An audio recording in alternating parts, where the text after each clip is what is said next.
Welcome to another video, and for some ladies it's welcome back, and for the new ones here, welcome. My name is Lady Davy and I am the founder of this sisterhood, and every week, twice a week, we have meetings and we talk about all things housewives, advice, tips, just being vulnerable, sharing experiences, and we do this all to uplift one another, empower one another.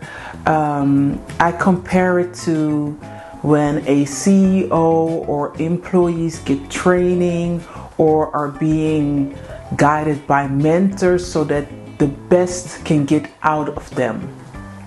We as housewives, we probably don't have it in a way as, you know, the most successful CEOs have them, or how certain companies conduct or acquire certain knowledge from their employees, and they give them the training, they go to the seminars, they are being pushed, they are being encouraged. There's being poured into them so that the business can thrive. We as housewives have to do the same thing. You cannot expect to give, and there will be nothing put back in return. What will happen? You will be drained, and at one point you have nothing to give. I see myself as a life giver, meaning I give life to ideas, I give life to human beings. I push, I encourage, I motivate, I inspire. I might be a muse, not to you, but I know I'm a muse to my husband, and I give life. But if I only give life and nothing is being poured back into me, the lifeline will end. And that means everything around me, everything that I touch, everything that I'm in contact, everything that I am in contact with will also die with me. So it's very important, especially in the beginning phase of things, that you pour into yourself so that you can give. Things can have their own life and do what they are here for, so that they, let me say, that they will reach their purpose, and then they can continue on themselves. These past few weeks I've made videos and I look back at the titles, I look back at what I was saying, and as a human being, I grow every day. I grow, I think, I reflect, I pray. And I made a video a few weeks about how do you serve your husband, which we serve. We serve husbands, we serve our husband. I need to stop saying husbands. We serve our husband, we serve our community, we serve our children, we serve basically everybody who you are in contact with. You serve a certain purpose in their life. It could be a friendship, you might be a support system, you serve.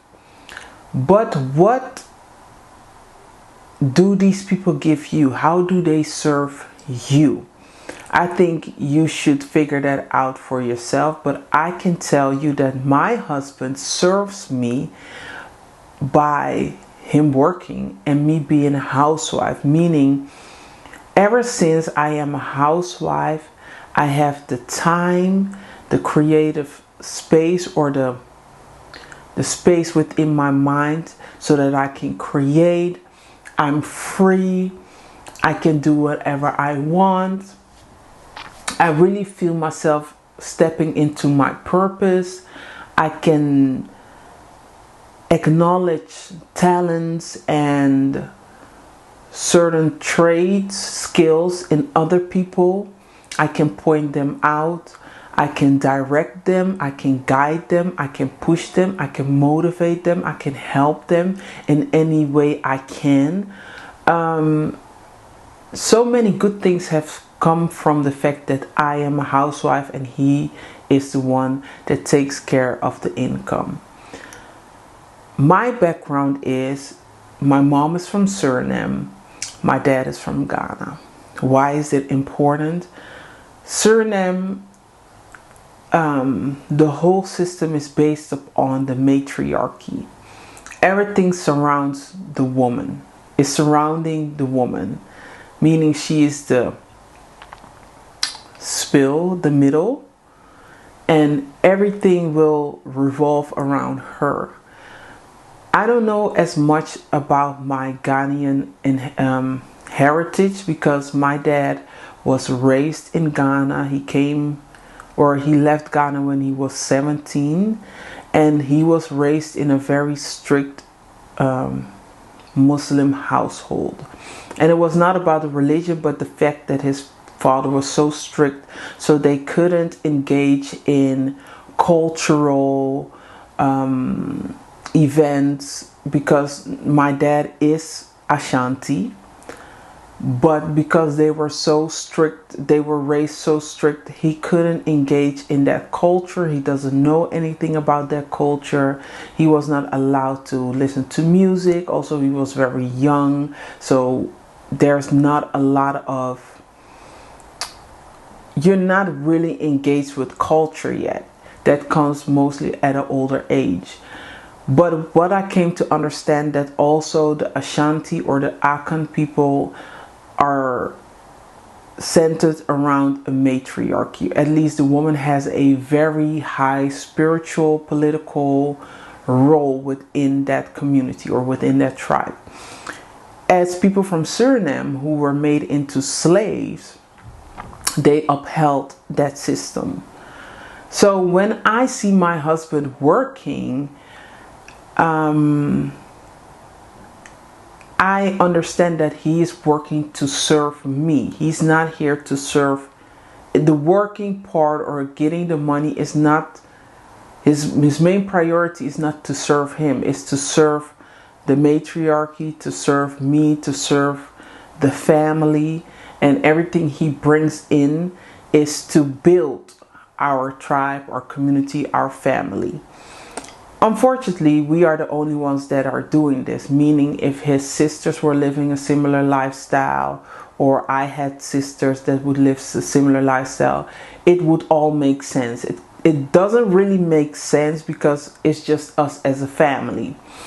But for what I see in the future, I see it working out perfectly. I have 3 daughters, 1 son. So everything they would make, every income they would accumulate, or things they own, it will be put into the family, and we can invest, do stuff, move as a unit. So for me, I feel no way about being a housewife or feeling lesser than, because I know in the matriarchy everything is surrounding the woman. The woman is very important. She has an important spiritual role. So I could never feel less than because, oh, the man is making his income. He's working. He's getting the money. Because I feel in a society where the patriarchy is really ruling, there's a lot of ego in there. A lot of people think that money is equal to power and influence.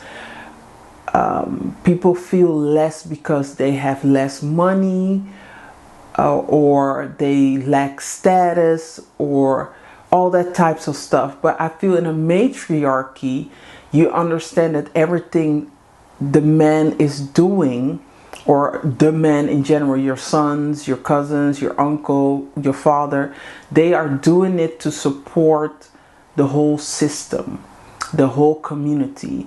Within a patriarchy, you probably only serve your small little family, your husband, and the children. And the husband feels, or men feel, that they are so much better than women because they have more money, and they equal that to power. And I see that around me.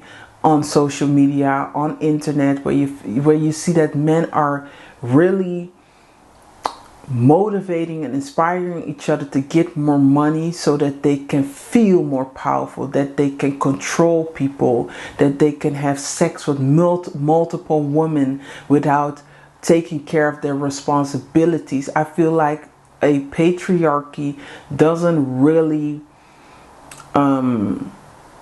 let me say patriarchy. Nowadays, a lot of men, they support men making money, but they don't talk about the responsibilities that come with that.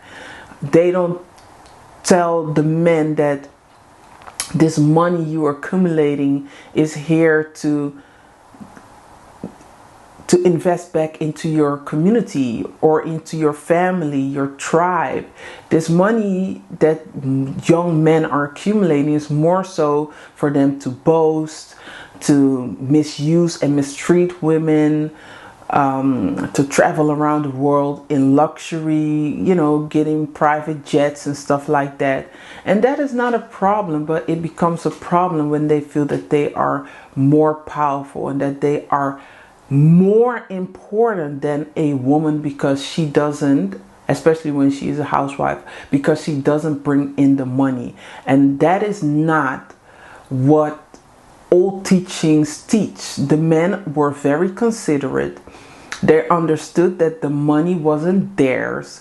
It was there to invest. They understood that women, I'm not saying all women, but this is from my perspective, that the women would stay home, pray, so that they would be safe on whichever journey the men were going on. They would pray over them. They would bless them. The grandmothers would bless her children and her grandchildren.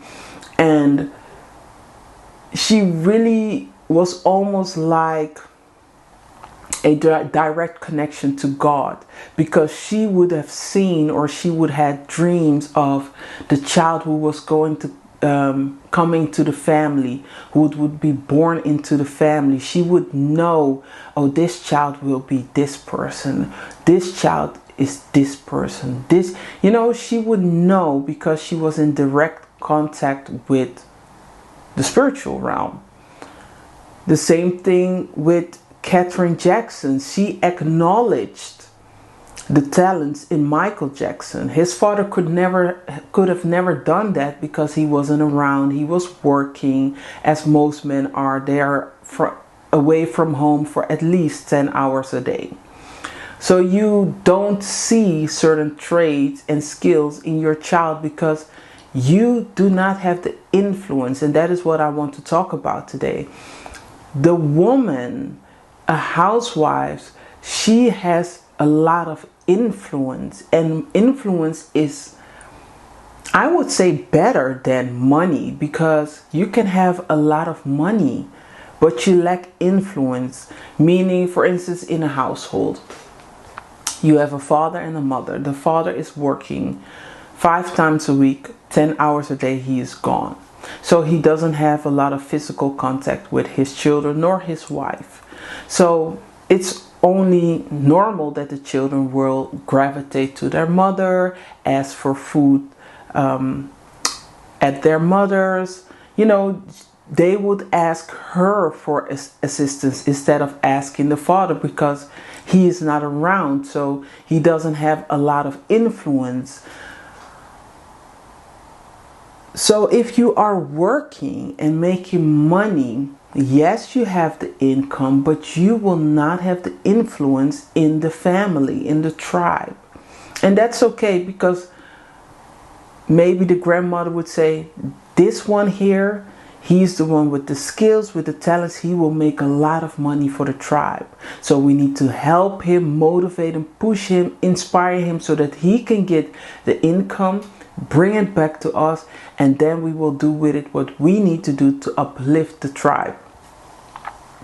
That doesn't mean that he is the most influential in the whole tribe.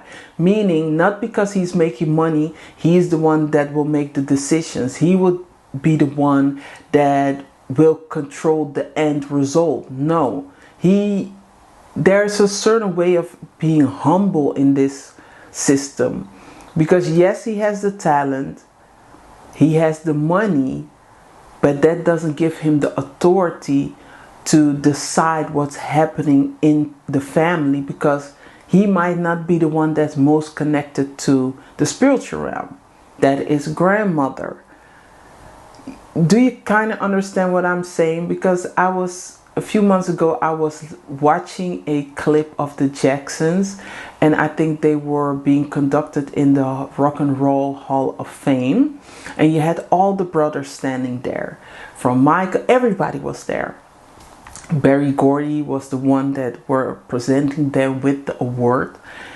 And I was looking through the comments, and everybody said, look how the dynamic is between the brothers. Yes, Michael Jackson is the greatest and biggest entertainer of all time. But when he is with his brothers, he knows his place. He knows that he is just a brother, a younger brother.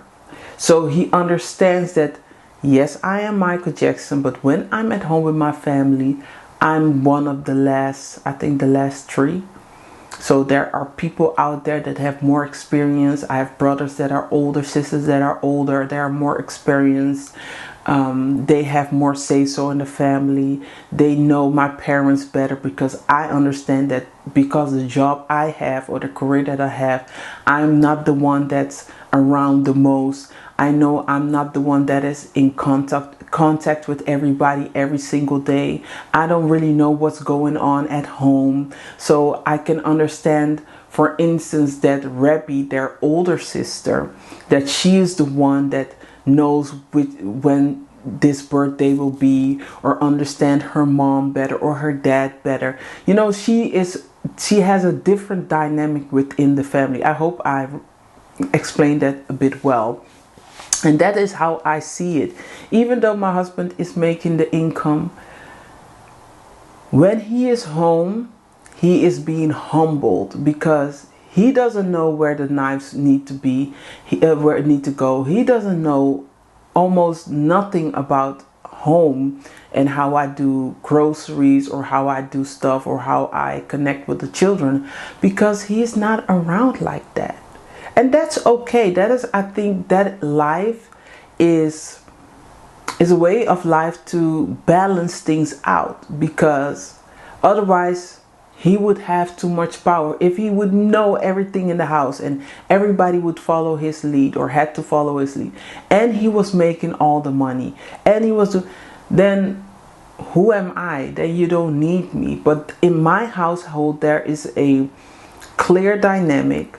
He's the one who's bringing in the money and the income, and the rest is up to me. And I said this a few, I think in the more early days that I was vlogging, that sometimes I feel that everything is weighing on my shoulders, which is kind of weird to me, because you would say, oh, you have a husband, he is the one who's bringing in the income, and he should do this, this, and this, and that, just to make my life easier. But for my life, and I believe for the matriarchy, it's kind of the other way around. Yes, my husband is doing the income, but the rest is up to me. The children are up to me. I decide which schools they go to. I decide if they play on play dates. I have to do all the decision making. Basically, I do all the decision making. I know if I have to go to the hospital, to the doctor, blah, blah, blah, blah. My husband is not around. And my husband is around every day, meaning after work. But there are husbands that only come once a week, twice a week, because of the demanding job they have. I remember Denzel Washington saying the same thing about his family and his wife, that he was a few months out to do a movie, and then he came back with a type of ego and pride, talking about, you know, this is my house, this is my family, blah, blah, blah. You know how sometimes men could be. You want to boost your ego, because yes, you are Denzel Washington, you are very successful. And then his wife, it is not a quotation, because I don't know what he exactly said, because he was explaining it, but he got humbled because she said, you were gone for so many months. We have our system here, our ecosystem. You cannot come into the door and expect that we will change everything because you are now home. And that is when he realized, I need to know my position. I need to understand this is my wife's domain. The home is her domain. Yes, I make the money. Yes, I am Denzel Washington. But at home, I need to know my position because I'm not around enough or involved enough to understand how everything works within our house, because I'm not there. And I think as more that more once you have that understanding, things would move more peaceful, because a lot of men operate within their ego because of what society says, what they see on social media, how they believe women should behave, how they believe men should behave. It's from their experience, it is from their perspective. Luckily for me, because I come from a matriarchy, my husband knows how to conduct himself, because in a matriarchy the women were put up here and the men would follow suit. So he understands to help with cleaning. I don't have to tell him if he sees the dishes weren't done because I had to do something else. He would do it. He would help with whatever I need help with. He would help me because he understands he's here to serve me. And I know this is very rare, and that's why I know a lot of Surinamese men are very popular, especially amongst white women.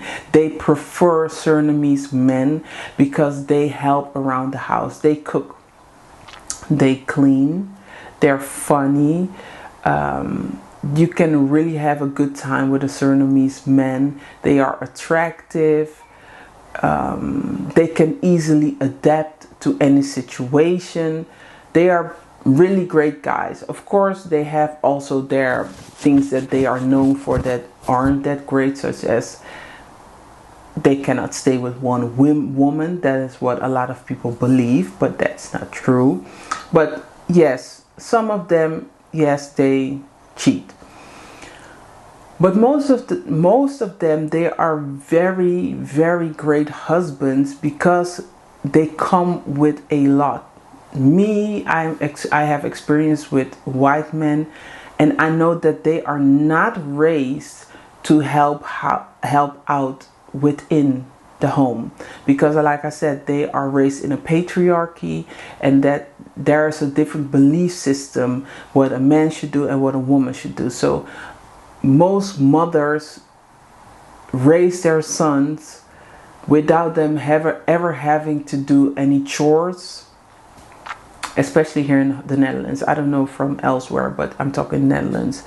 They don't know how to do the dishes. They don't know how to do anything. So yes, he can make money, but they don't know how to cook. They don't know how to clean. They don't know how to do laundry, because they were not here, or they were not raised to serve women. Women, white women, Dutch women are raised to serve men. And in Surinamese culture, it's just different. Men are raised to serve women. That's why I don't feel anything about being a housewife. People think, oh, you don't work. Oh. I don't have that, because I know that he is here to serve me. Yes, I serve him as well, because it's a dynamic, it's a relationship. That means you have to give in order to get. But I know I'm in a good position because he helps around a lot. And I know in time it will change, because I will be building my tribe. That is my next endeavor, to build my tribe, because a matriarchy is surrounding women. So that means I have to surround myself with women so that we can help each other out while the men are working, the men are away. And that's when you rely on your girls. And that's how life becomes more bearable. Let's put it like that, because it's not going to be really easy, but it's going to be more bearable because you have your sisters to count on. And that's why I started this sisterhood, because yes, it's virtual, but we will definitely meet up in life, connect, do events, do meet and greets, do live meetings, and just hang out as well. There might be a housewife near you which you can contact and meet up with, so we can make it as big or as small as we want. Because you might be watching me right now, you're like, hey, I live in Amsterdam, I'm a housewife, I would love to meet up with you and just have lunch, have dinner, or just have an afternoon tea and get to know one another. I would love to do that, because that is how we get to know one another. Maybe we can find out that we have similar interests, or we have similar experiences, or maybe you are ahead of me, meaning you are where I want to be, so we can connect over that. Maybe you are in Nigeria and you're like, girl, you need to come over here, don't worry about it, I will put in a donation because I want you to hang out with us and see how we housewives do it over here in Nigeria. I would love to come over. Also for Ghana, I would love to come see you and how housewives are doing it over there, because I want to learn. I want to take away knowledge and implement them into my own tribe, into my own family, into my own daughters. I want to learn more about my history, where I come from, because there's such a big gap. Yes, I know I am from Ghana because of my dad's side, but I want to know from my mom's side, where do I come from? I know they were made into slaves, but what do I know about my Creole background? Because I am proud of being Creole. We have a rich culture, even though we were made into slaves. We have amazing cuisine. We have our own clothing, and I want to learn more about that. Also, my husband and I will be married for 10 years in 2031, so I'm already planning that. But we never had an official wedding because it was Corona, so we only did the civil part of the wedding. So I am planning to do a wedding or a vow renewal, and I wanted to do it in a authentic traditional way. So I'm learning all about my Creole culture, because my husband is also from Suriname. He's also Creole.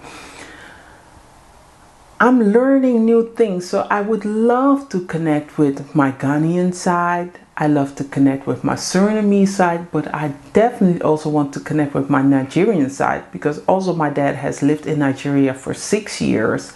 And of course, Nigeria is so influential worldwide.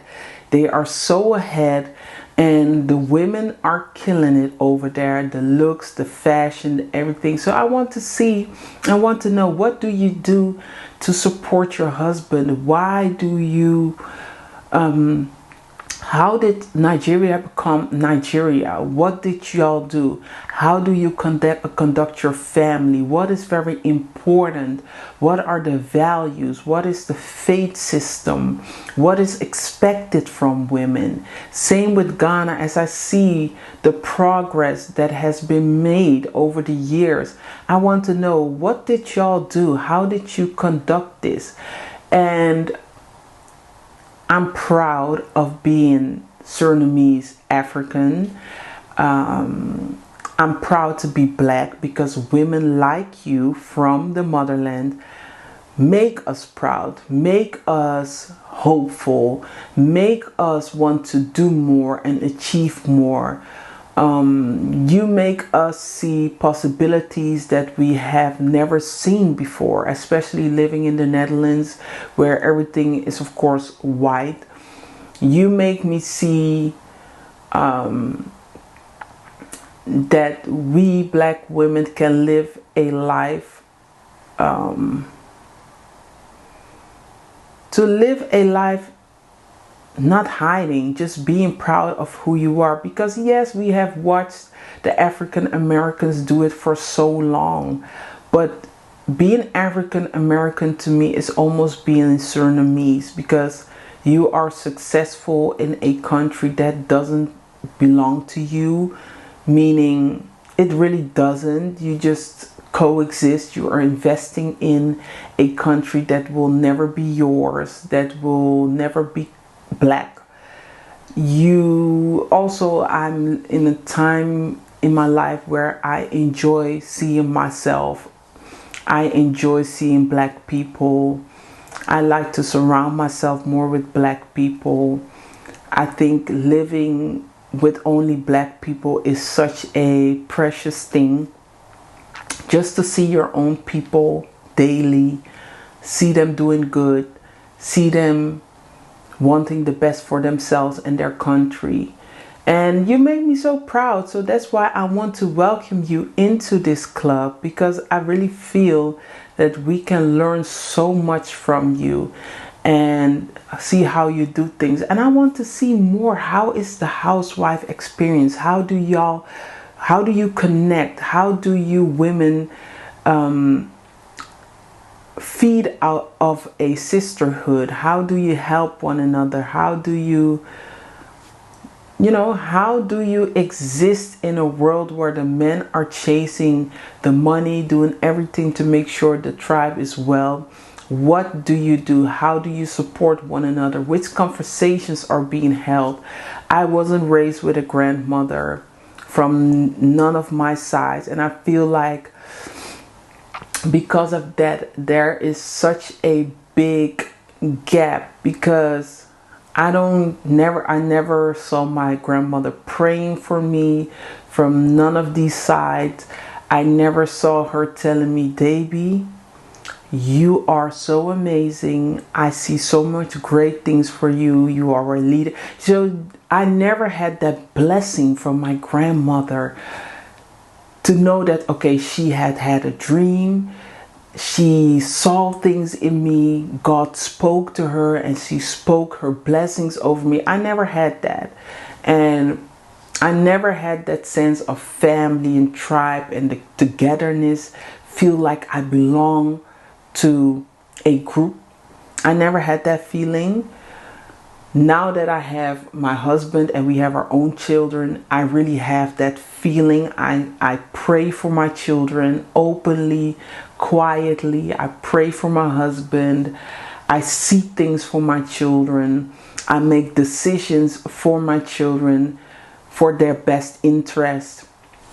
I push them towards the skills I see in them and the possibilities I believe they can achieve, and beyond that, because my belief doesn't mean that it ends there. God's beliefs are limitless, but we have to start somewhere.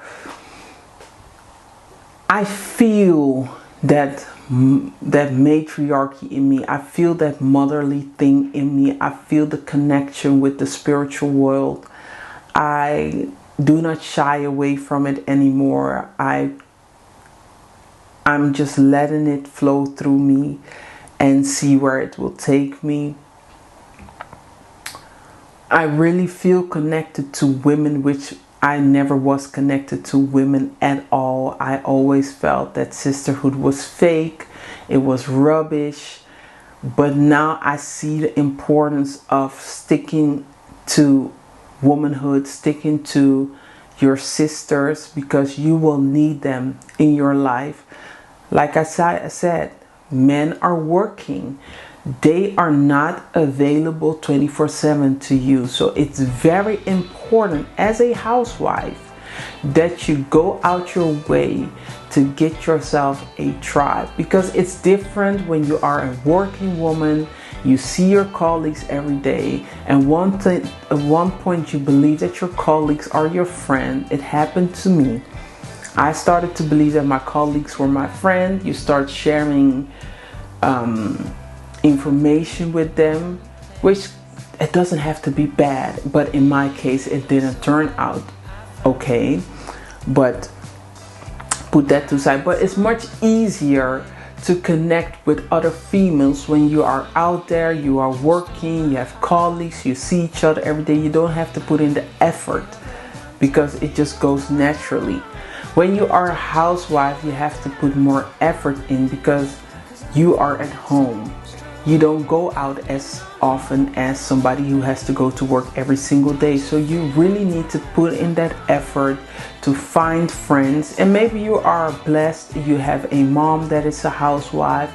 You have sisters that are housewives, or other family members or relatives that are housewives. So you can connect. Maybe you have a neighbor. But most women in the West are working women. So there will be probably not a lot of time you will be spending with them.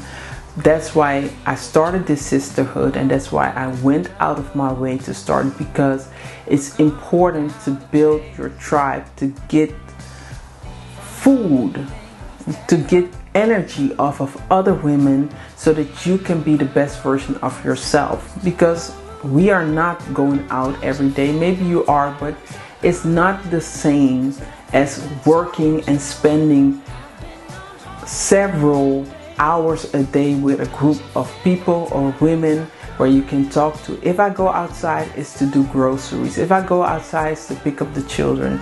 These are just short amounts of time. Yes, I'm outside multiple times a day, but they are short periods of time. So there is not a lot of time to connect.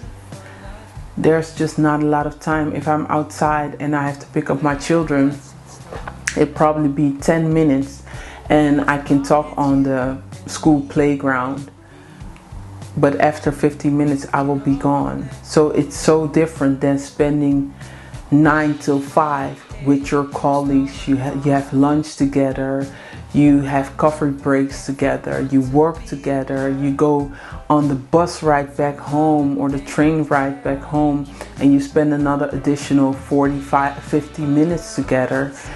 You can discuss so many things, but I now have to work at it. And that's why I started this sisterhood, because I feel we have a lot of influence, but because of a lot of women are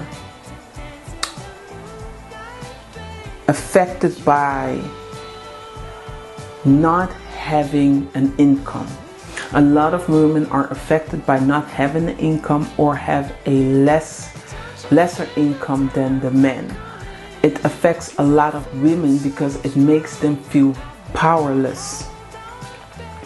When I see having money being powerless, yes, you can buy your way in or out of situations, but that's not the only way.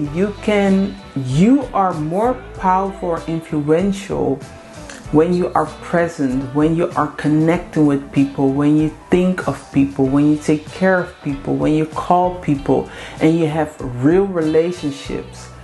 Because, for instance, if I have a friend and we spend every day together and I exactly know what she likes, what she doesn't like, which presents she likes, when she has her birthday, it's going to be easy for me to buy her something that she really needs or really wants, because I was listening to her. I was present. I know her inside and out. Then somebody who doesn't know her, because they are working, they are friends, but they don't speak as often, and they just buy a generic gift. It might be a more expensive gift, but it's just a generic gift. So don't underestimate the power of influence, because when I think of a tribe, Africa, they don't think, oh, grandmother doesn't have money, so we don't listen to her. This is a very Western idea that if you don't have money, you should lower your voice, be quiet and listen to the one that has the most money, the most status. This is something you see in the Bible. People didn't believe certain figures in the Bible because they weren't kings yet, or they didn't have a certain following, they didn't have money. But God doesn't look at things like that. And in a family, you should not look at things like that. You should look at the person who has who's wise, who's more experienced, who has a lot of influence, because that is why a lot of brands work with influencers, because they see that they can move people, they affect people. So if I work with an influencer that has a lot of influence over people, it makes sense, because he or she can probably motivate their following to buy my product, to take my service. And sometimes it's not about the money. Martin Luther King was not known for his money, but he had a great influence. So are so many other figures throughout life. What is his name? Nelson Mandela. I didn't know his net worth. I don't know how much money he made, but he was so influential. Same with Muhammad Ali. We don't remember him for his money, his Rolls Royces or Rolexes. People remember him for his influence. He could move people. He could motivate and uplift people. And in this day and age, everything is about money. People feel if the more money they have, the more they have. That is not true. I don't believe that Jeff Bezos has more influence than, let's say, for instance, a Dr. Umar. Dr. Umar is very known, he's very powerful, he's very influential, but he doesn't have the money that Jeff Bezos has. But he has influence.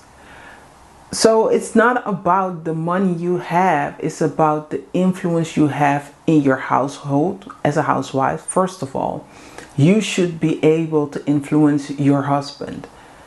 If you do not influence your husband, you are in a big trouble.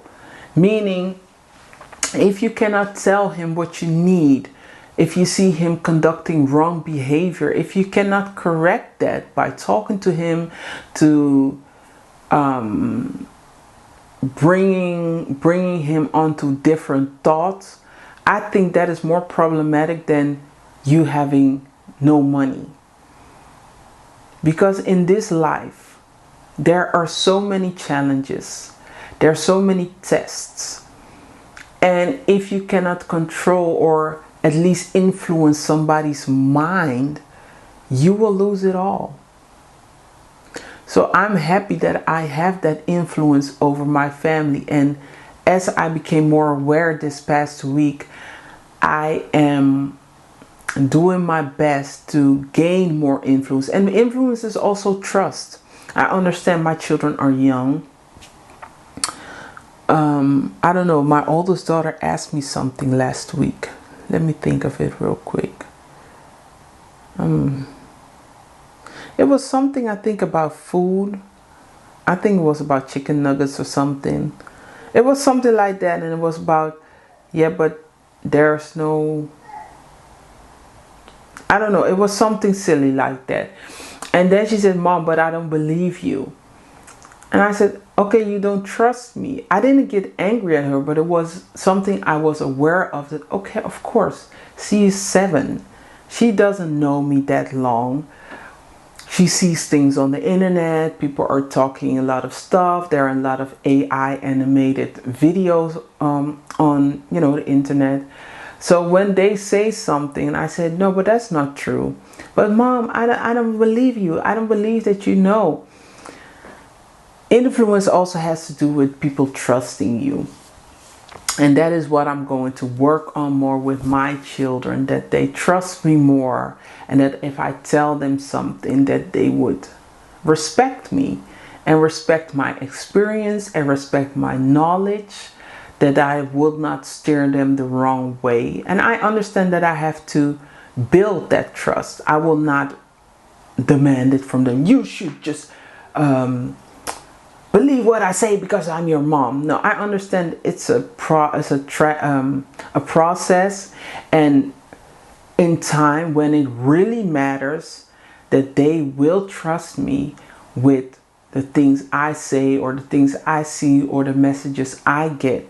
so that I can help them and guide them into the right direction. But that also means that I have to keep studying. I also have to question my own actions and my thoughts, that I'm not being led by wrong emotions, for instance, ego, jealousy. But I'm up for that challenge because it's making me a better person. But I love the idea of having influence at home and not relying on money, because if you have influence, the doors will open. There are so many people who had no money, but they built a business, they built a career, or they married into royal families because of the influence they had, not on the world, but on the person that they needed to impress, or the person that they connected with. Sometimes somebody just loves who you are, loves your character. You don't do anything special but be yourself. But just you can influence somebody to make different decisions, to put you into a position of power. And of course, you have people are being misled or manipulated because somebody has money, a lot of glitz and glam, and they feel like they have to cater to them more because they can open doors for them. I hear there's such a situation so many times that people think they have to impress the boss, the one with the most money, but that person can really not do anything for them. It's the one that doesn't have all the glitz and glam that can open the doors for them. So life is so, sometimes it's just so weird. You just don't understand which person to impress or which person to woo, because you don't know what type of influence somebody has. That's why I always say this sisterhood, yeah, it's not only to take, but it's also to give. So give me something that money can buy, and that's a like and a subscribe, because I don't know who you know. You might know somebody that can help us out with the group. Maybe you have suggestions or ideas for upcoming videos and meetings. Maybe you know, for instance, what is her name? Chef Chioma, Davido's wife. Let's host a cooking video or make a cooking video how to make amazing Nigerian jollof. Because one time, now I ate Nigerian jollof a few times, but one time I had such a good Nigerian jollof. I've never tasted something like that before. But maybe you know a Ghanaian chef and you're like, I want her on the channel, and she's my cousin and she wants to work with you. She have seen your videos. She likes your ideas or where you're heading with the sister. Connect us, please. Or you might know Miss Patty LaBelle. And Miss Patty LaBelle will be like, yes, I want to teach a housewife club how to cook or how to host. Bring them in. I don't know who you know. I don't know which influence you have. And that influence doesn't have to be large. It can be just 10 people. But if you know the 10 right people, that's all you need in this lifetime.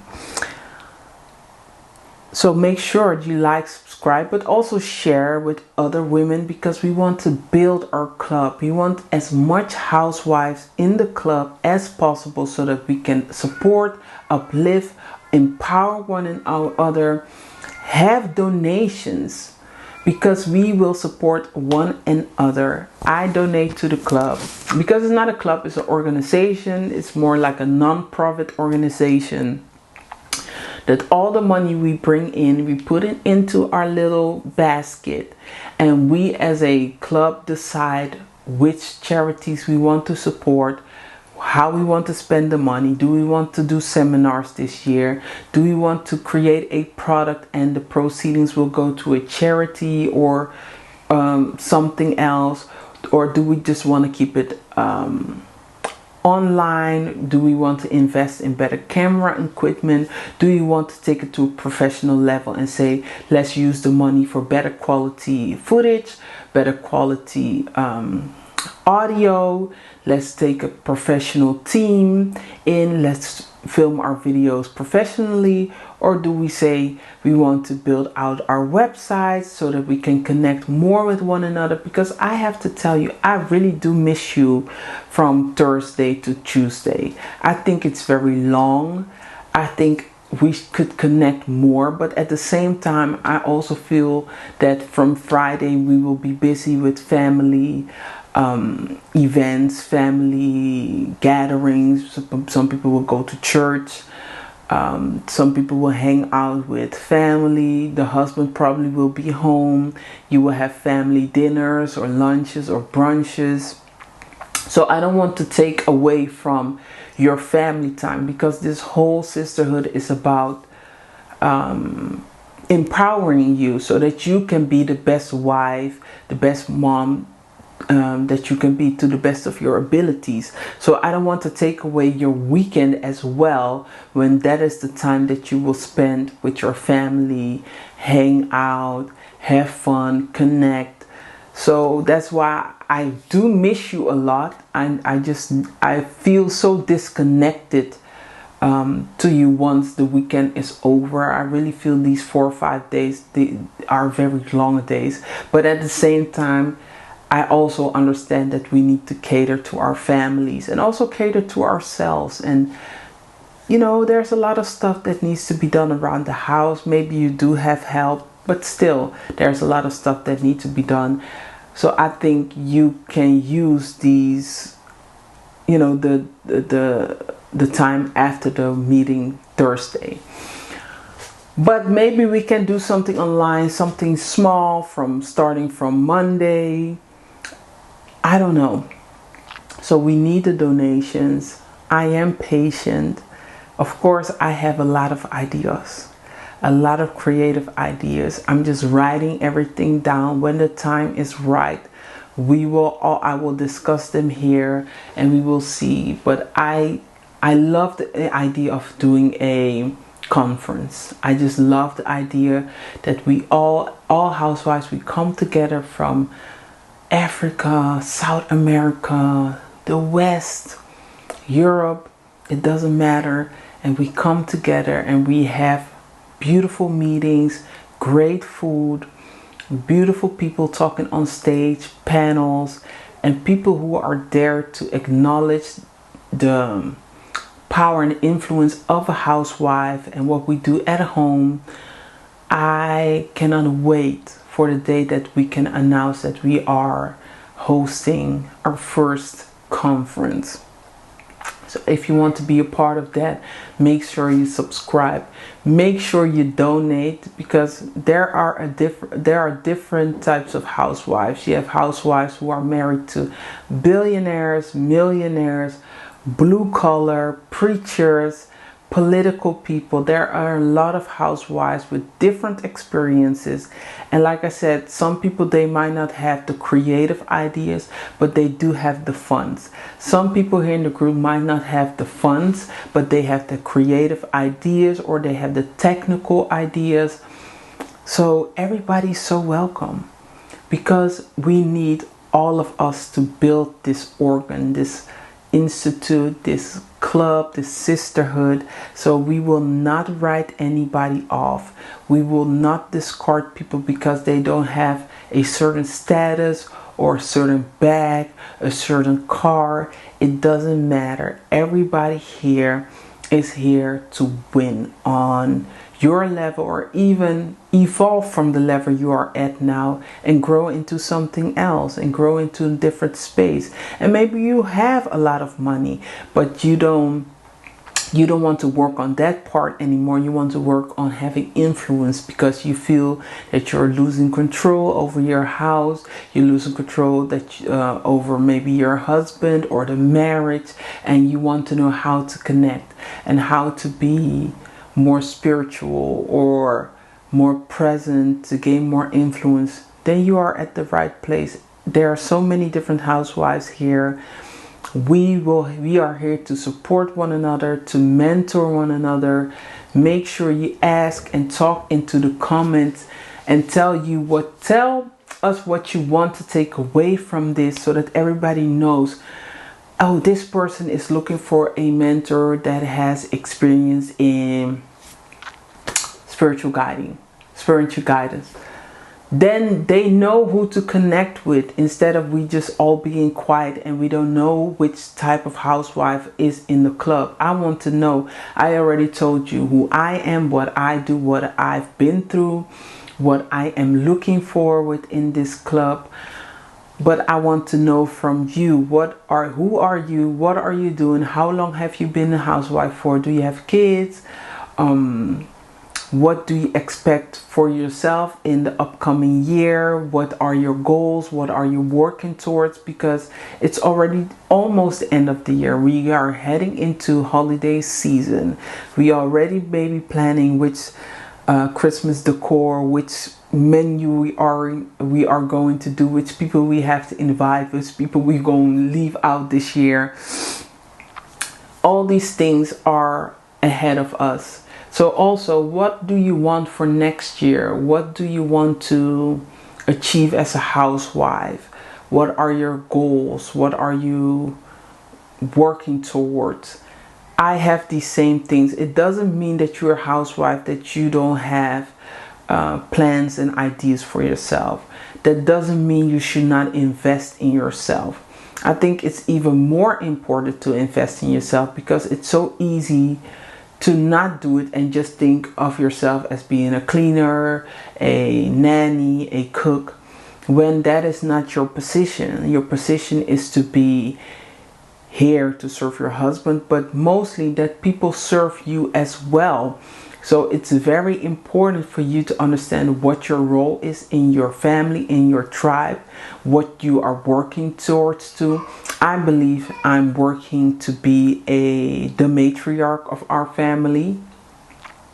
So that means I need to know a lot about my past, my parents, my grandparents, where they come from, when were they born. I need to know my history, so that I can share that and tell that to my children, so that they have an understanding who they are, where they come from, that people expect things from them, that people were praying for them, that they didn't come here into this world by accident, that I expect the best from them, that they have responsibilities, that they are here to add to the family structure unit, that they are not here to just extract, that they have to be mindful of how they conduct themselves in the world, that they marry well, that they understand the concept of marriage and what that marriage will mean for our family.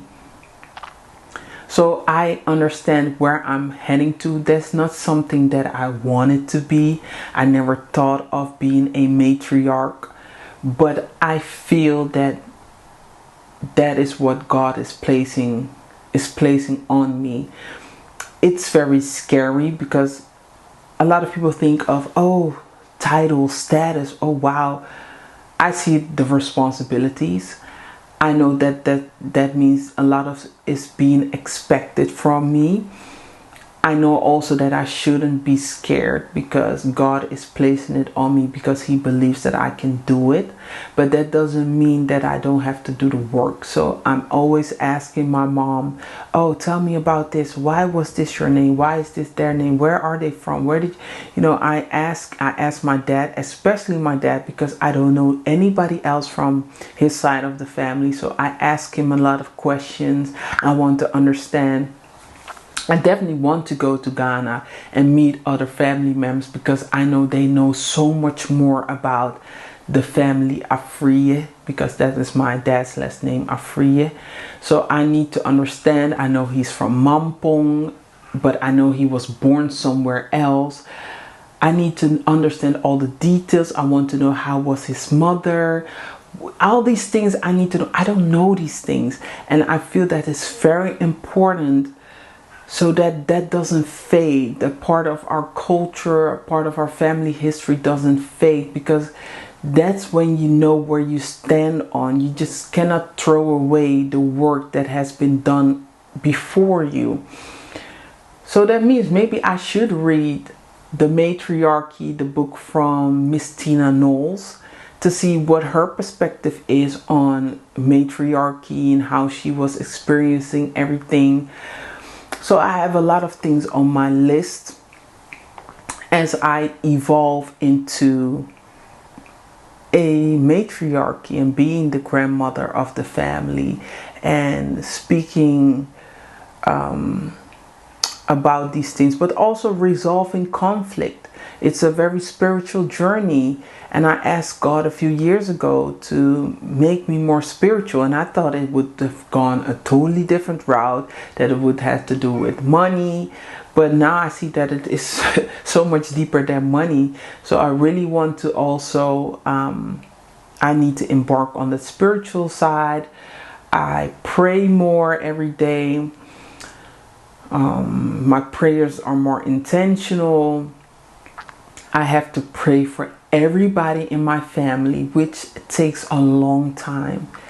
And sometimes I'm so tired, but that is something you need to do as a housewife. You pray over everybody. You pray over your finances, you pray over your house, you pray over your children, you pray over your grandchildren, you pray over the children you don't even have yet. I pray over my husband. I pray for the future. I pray for the present. There are so many things I pray over, for my mom, for my dad, for everybody. And that is something a housewife does. It's very selfless. You have to serve people even though you have conflict with them. You still pray for them. You wish them the best. You wish them well. The conflicts that you can resolve, you should be a judge, or not even judge, somebody that can resolve conflicts so that the unit stays good. That is also something I'm honing into more. Yes, I only have 4 children. They are young, but especially the 2 oldest ones, if they have a conflict, I will talk to them. I tell them I love them, but I tell them also, you are so wrong. But to know and to understand that I'm not doing it to punish them, but I'm polishing them. So it's a very intensive role being a housewife. And being a housewife, that I think is the one that should go into the matriarchy, instead of a working woman who is there. They have the money, but they might not have the connection to the family. And that's why I said that is where the humbleness comes in, and everything is being balanced. So don't ever think because you don't make the money, or you don't bring in the income, that you are lesser than, because you don't know if your prayers are the one that is making sure that the income is coming into the family. You don't know what type of influence you have with the spiritual world, God. So a husband can never say that it is his own doings. That is very selfish, because he doesn't know the work you put in, the prayers you put in, the food you make so that he can be healthy and strong. The things that you have to take on every day as a housewife. And to make sure that he can come in and do what he needs to do, bring in the money and do it all over again. But you are the one that is really upholding the family, taking care of yourself, the children, the home, maybe even doing the finances, talking about what you're seeing, giving him inspiration, giving him advice. So don't think as yourself as being lesser than because you don't bring in the income. Because not because somebody is doing physically the work doesn't mean that spiritually you're not doing the work. And that is how I see it. I pray every day for my husband. Every day I get downloads, or God is answering me. Am I saying this right? God is answering me, and I tell my husband, and he uses that information to create his content online.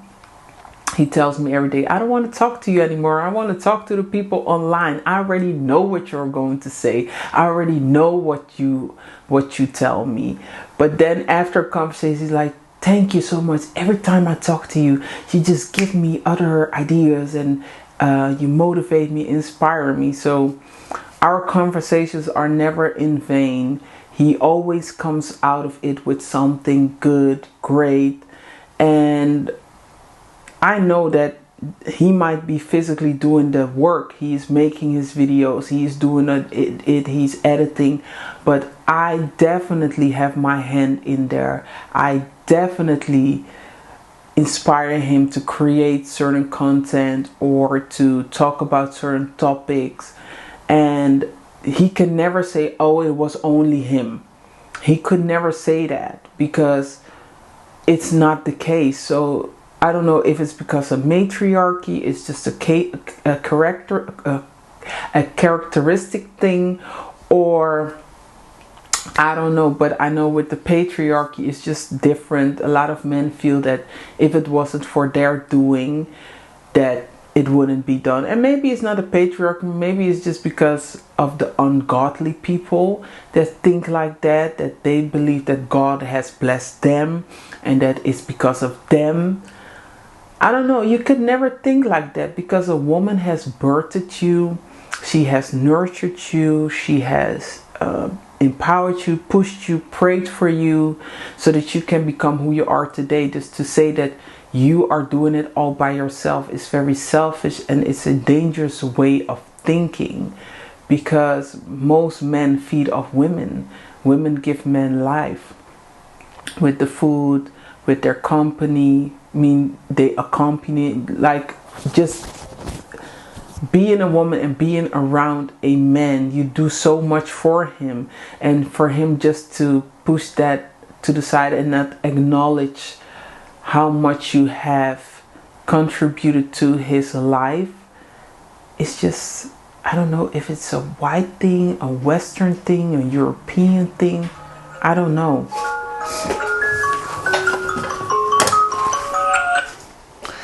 But I know in my culture that it's not something that is normal. I see it more nowadays because we are living in the West. We are taking these people's culture as our own.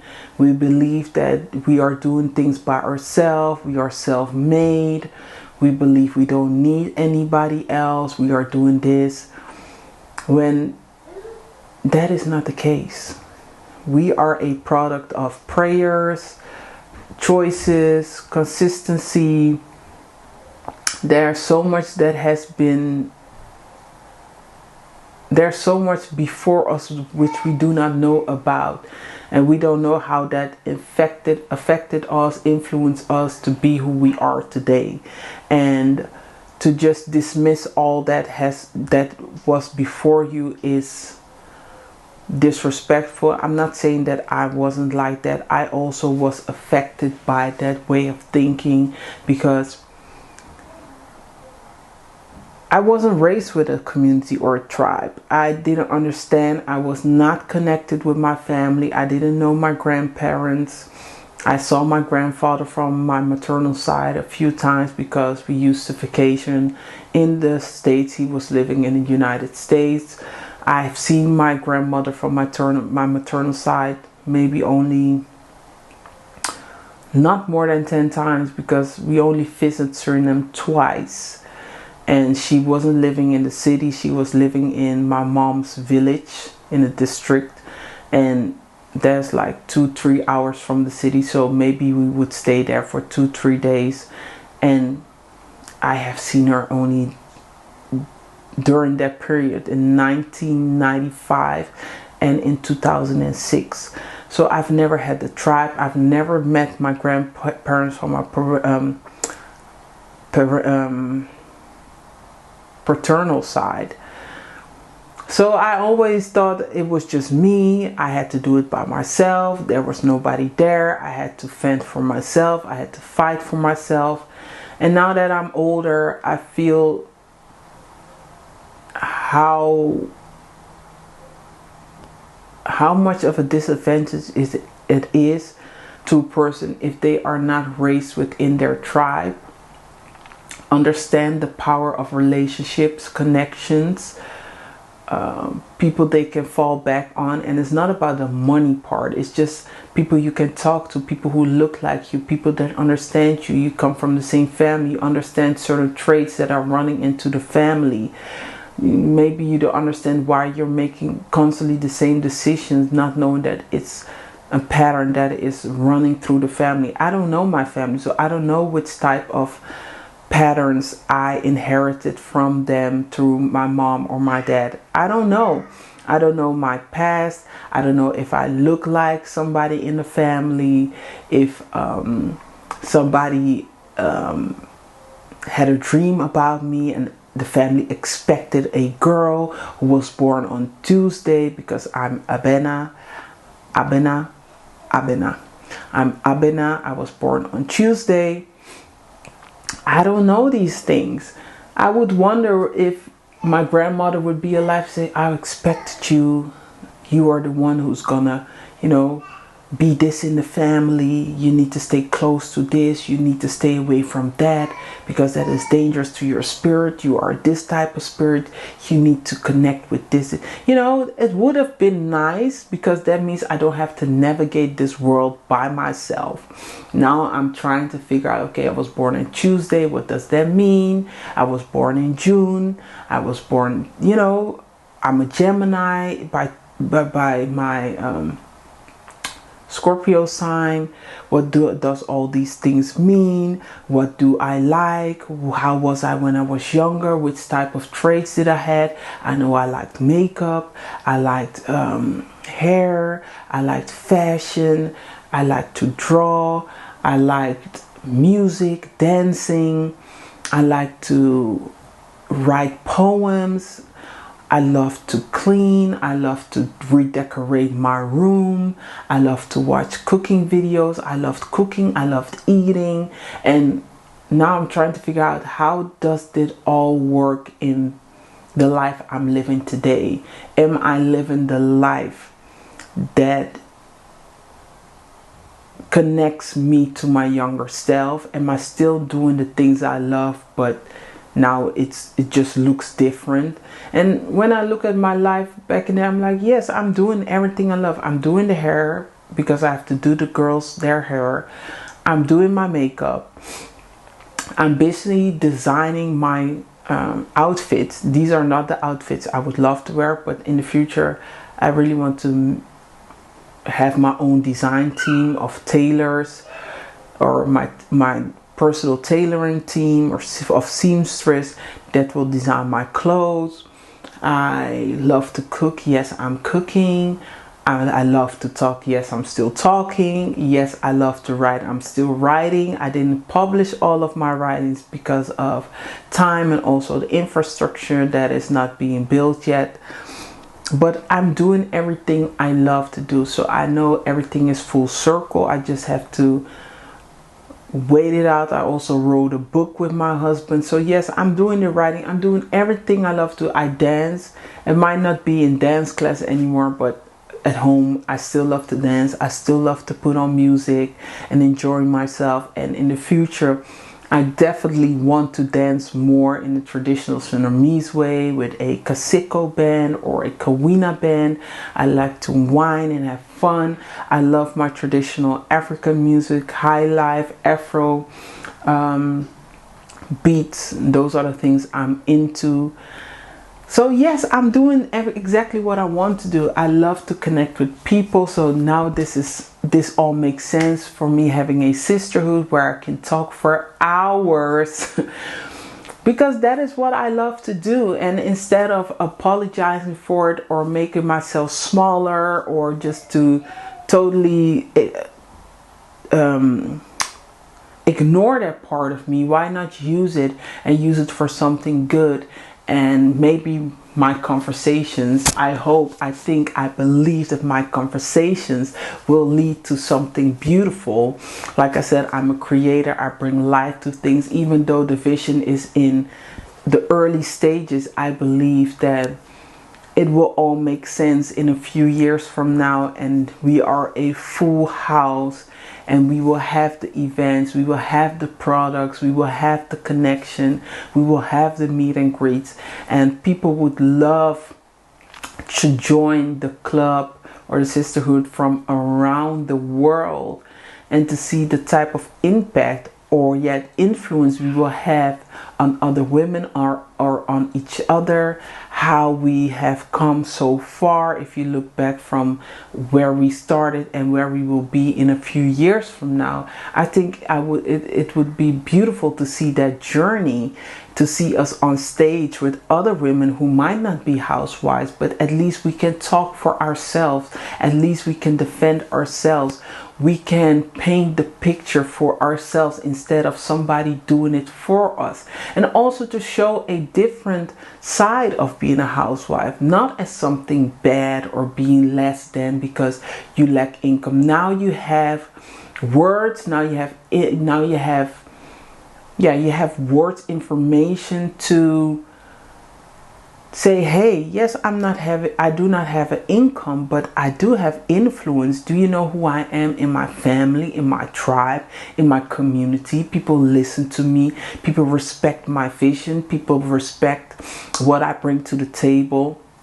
And isn't that equally as important as somebody who is bringing in money, or maybe even more important, because everybody can bring in money. It's not something special. Even if I go to work, I will bring in money. I might not bring as much money as somebody else in the tribe, but I can bring in income. But not everybody can have the spiritual connection with God. Not everybody can have the connection or relationship with people within the tribe, because not everybody is a good speaker. Not everybody has empathy. Not everybody is as pleasant when it comes to speaking. Some people are very judgmental. So to have the skills that you have and to be that influential in your tribe is more of a skill than making money. So never discount or discard who you are. And I'm happy that today I have given you something that you can use when you talk to other people outside, maybe on the playground or at school, when they would look down upon you, that you can say, hey, but do you know what I do have? I have influence. People love me. People respect me. People value my opinion. Then we can, have a different perspective on what a housewife is, instead of the idea of a housewife in the 50s who only cooks and cleans and has no knowledge, who is not somebody who cares for her community, or is not, how do you call it?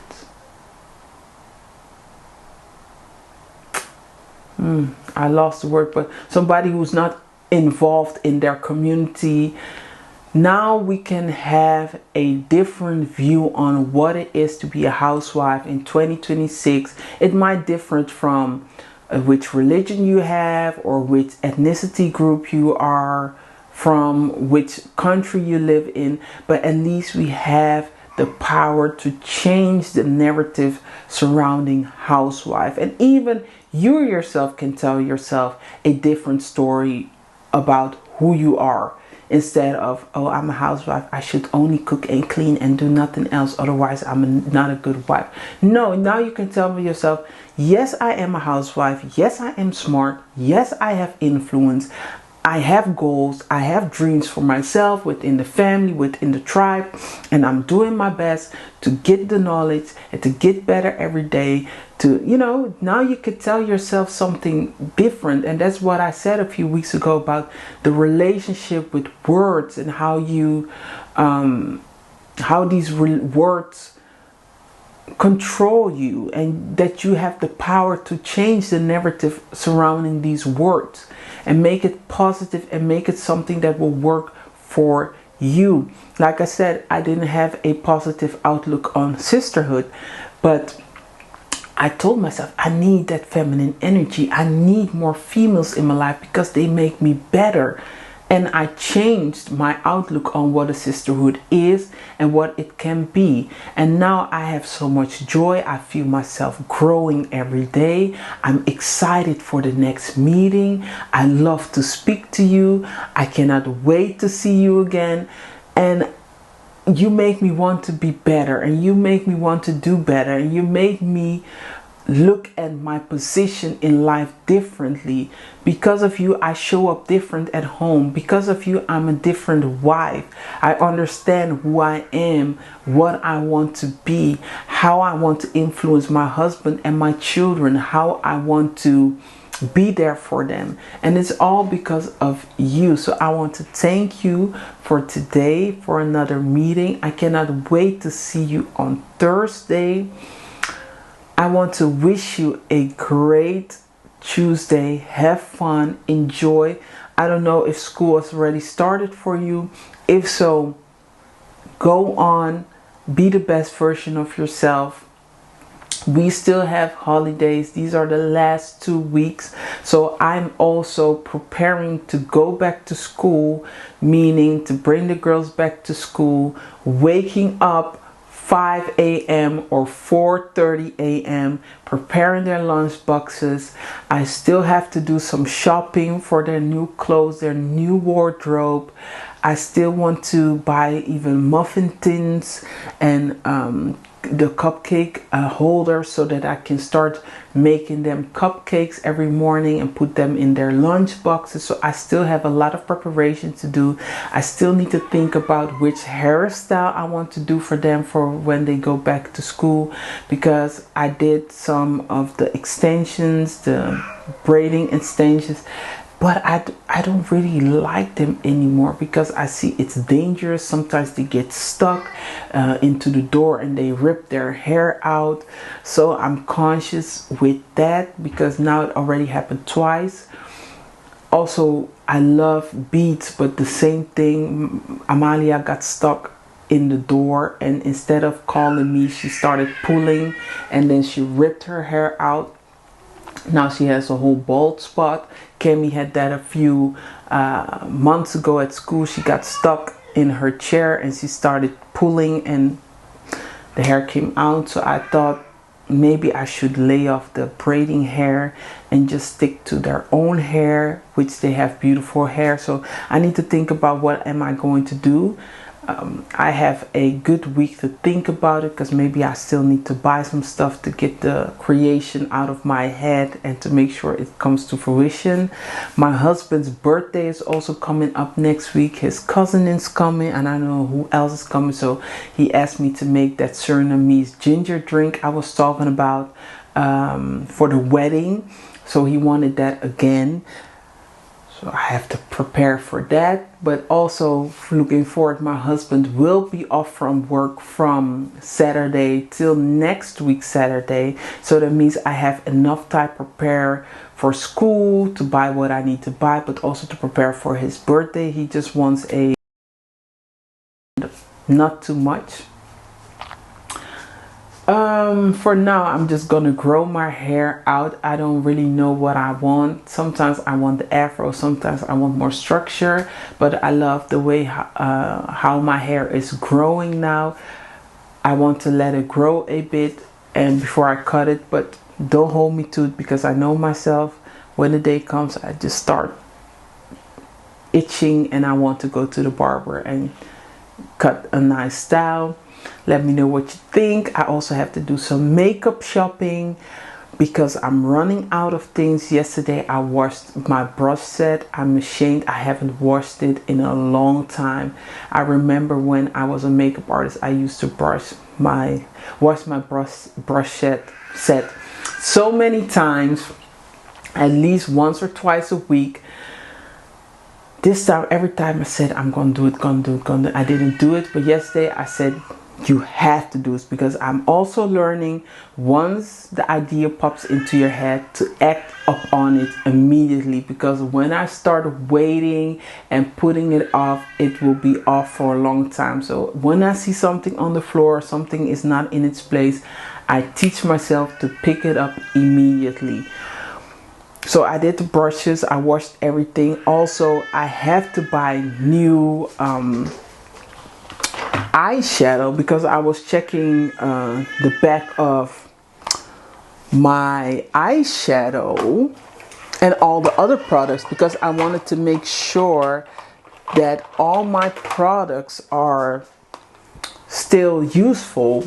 And then I found out that this Dior palette, it's only good for 6 months. So I've been using this now for almost a year, exactly a year. And this one is, I have to throw it away because it was only good for 6 months. And I don't want to do, I don't want to use something that is expired. So I was looking for a new eyeshadow palette. I love this palette. I love the color scheme of this palette. I think it complements my eyes, because brown and purple are a beautiful combination. Also orange and brown, but orange is too warm for me. Blue, but blue is sometimes too out there. And I think this purple is perfect for every day, but also I can glam it up. But I don't want to buy the same palette, because I've been using this palette. This is the only palette I use for a year. I never done this in my life. I said I only want one palette, because I don't like in the morning to think of, oh, I want to use this palette. Oh no, I want to use that shadow. It's gonna take a lot of time for me. So this palette is amazing because it has 5 colors and I can make enough combinations with that. I saw a beautiful palette from Tom Ford, which I almost bought, but then I said, let me see what's out there before I start buying a palette, which is I think 90 euros. I saw Pat McGrath had a few ones, but they were small, but they didn't had the one I wanted. So I had to buy, if I wanted, I have to buy the full set. And then I have 2 palettes, and I think 2 palettes will be too much for me, because like I said, I only need one. The days of me having a lot of palettes and a lot of eyeshadow, a lot of lipsticks are kind of over. As a mom, you have to be conventional, and this is conventional to me. I'm still figuring out which palette I need to go for. I love the one for Pat McGrath.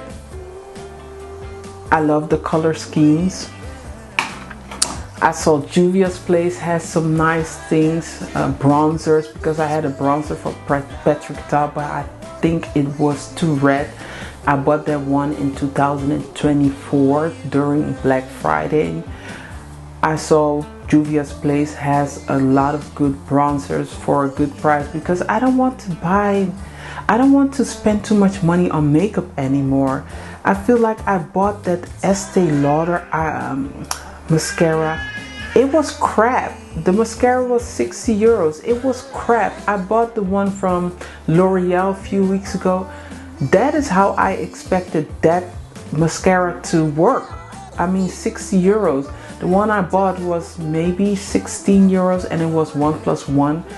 Both of them are amazing. They make my lashes pop. I don't use fake eyelashes anymore because I don't need them. I don't believe I need them, and if I really need them for filming or date night makeup or evening makeup, I will, but for day-to-day I don't think I need them. When I'm filming on here, I'm not using fake eyelashes. This is just the L'Oreal, and I think it works fine. I think my eyes are open. It does what it needs to do. Also, new blushes. I love the blush. I'm still using the hot one. That's the only one I use. I love the one NARS. I still use that one. But I saw some nowadays everybody's talking about liquid blushes. Maybe I should try. So I saw a few of those on Juvia's Place just to get my feet wet to see what's going on. And I remember I have a lot of Juvia's Place palettes. I think I have 6 or 7 because back in the day I used to use a lot of Juvia's Place when it was not popular to use Juvia's Place.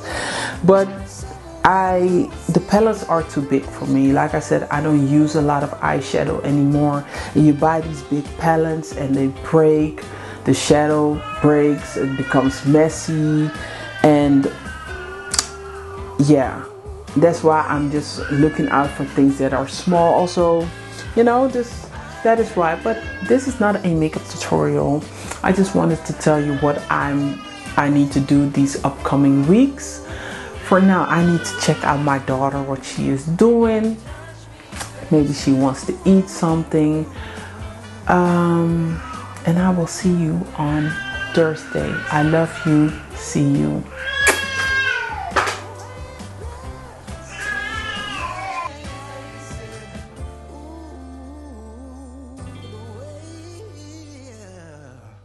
It burns.